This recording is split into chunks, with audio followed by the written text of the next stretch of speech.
Hey everybody, it's Jared Hope with a property management tip on how to be a landlord. Typically we're given tips on how to find tenants and screen tenants and all that other stuff, maybe maintenance depending on the season, but here's a management tip.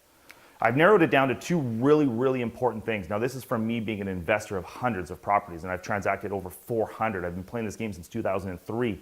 So I've done a lot, and I've used 3 property managements back in the day.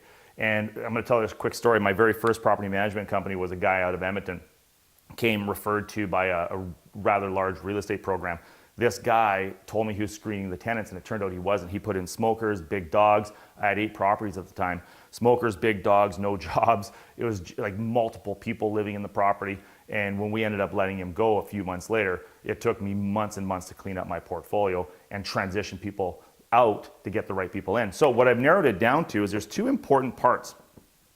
Tenant, yes or no. And what I mean by that is you want to be able to approve your tenant. You want to be using a management company, if you are using a management company, that is bringing the tenant to you for final approval. Now you don't need to meet the tenant. You don't need to, see what they look like or what they drive, but you need to know where they work, what their names are, where they used to work, current rent from, used to rent from, and more importantly, you need to know what their credit rating is. So you need to have the final yes or the final no, because management companies typically make their percentage, typically it's 10%. Management companies will make 10% once a tenant is in place. If it's not rented, then they make 0%.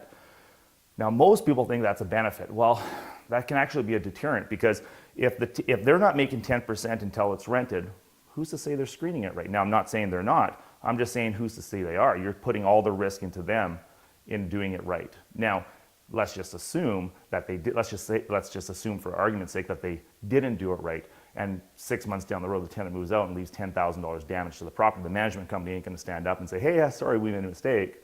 They're going to say, oops, tenant screwed up. So you want to make sure that you're minimizing the risk of that happening by approving the tenant. So you can do some of your own searches if you want. The second thing I've narrowed it down to is money.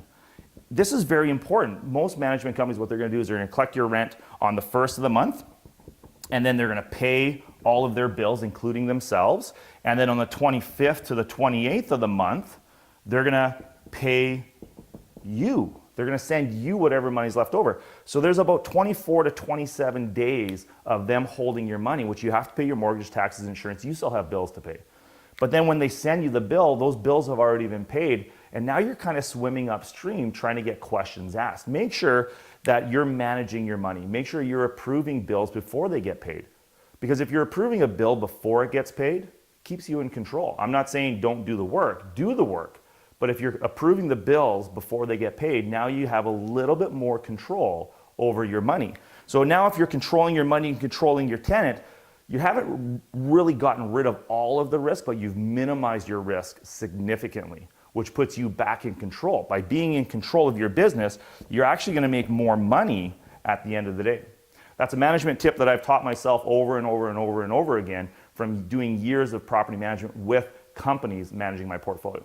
My name is Jared Hope. Share it, like it, follow us on Facebook, Twitter, Instagram, whatever else I'm on, I have no idea. But make sure you're following it, and make sure you're clicking links and sharing it. Thanks, everybody.